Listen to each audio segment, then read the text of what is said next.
we do have the Citizens Climate Lobby Group.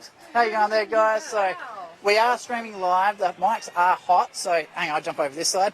So my name is Travis Carter. We have Elaine over here with us as well. She's one of the co-presenters. Sorry.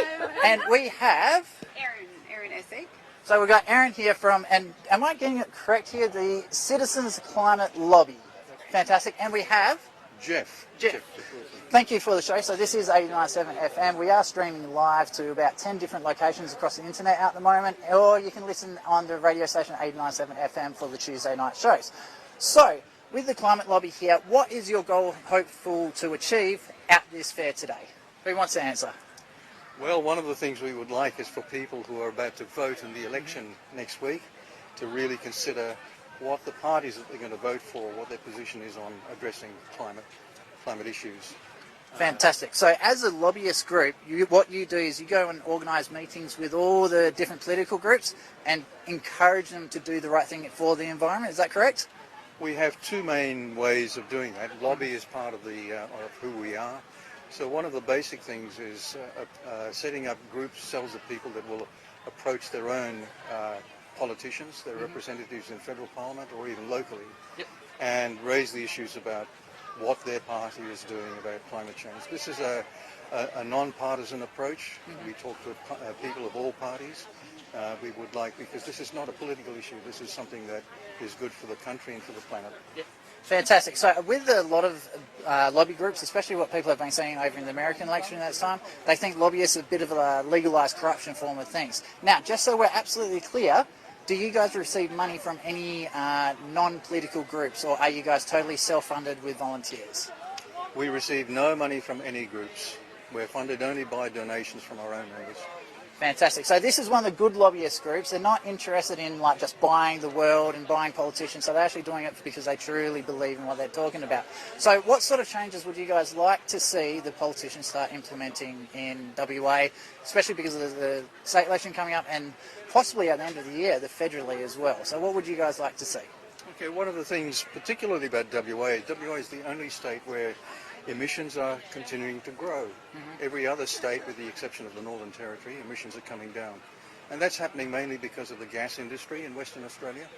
So what we would like to see is for particularly the federal government, but even state governments, to consider putting a price on the carbon equivalent content of fuels at source, and then returning the revenue that's raised to every household to compensate them for the inevitable rise in the cost of living.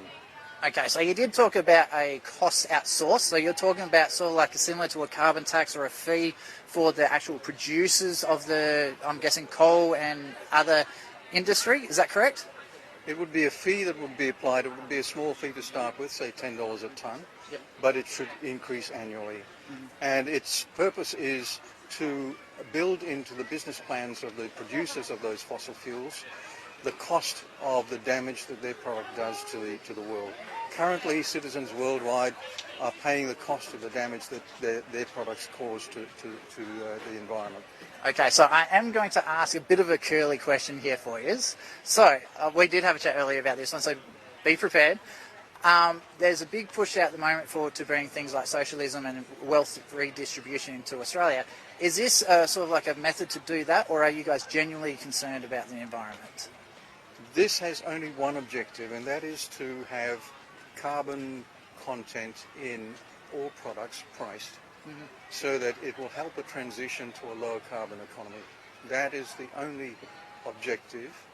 And we're doing this in a revenue neutral way. This is what we propose, so that the community will be compensated for the rising cost, and it will encourage them to move to less carbon intensive products, and it will encourage industry to move to less carbon intensive means of producing their products. Yep, not a problem at all. Now, I did have one question earlier for yourself, and it was the impact of this, especially on the elderly who are living below the poverty line in Australia, also for people like single parents living at home where they don't have a choice in which power companies they use or resources that they come from, and they're extremely tight on their budgets already.